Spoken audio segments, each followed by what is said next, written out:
بسم اللہ الرحمن الرحیم۔ السلام علیکم ورحمۃ اللہ وبرکاتہ۔ آج ہم آپ کے سامنے اسم الہی کی برکت اور ان کے وظائف پیش کریں گے۔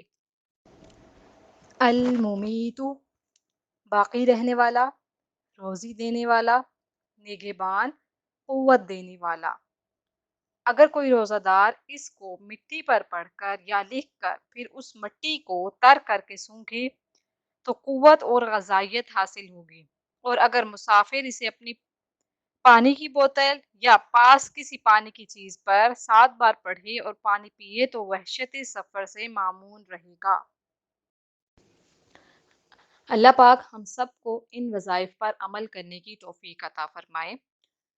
ہم سب کو اپنی دعاؤں میں یاد رکھیے گا۔ جاتے جاتے اس چینل کو سبسکرائب کر لیجئے۔ جزاک اللہ۔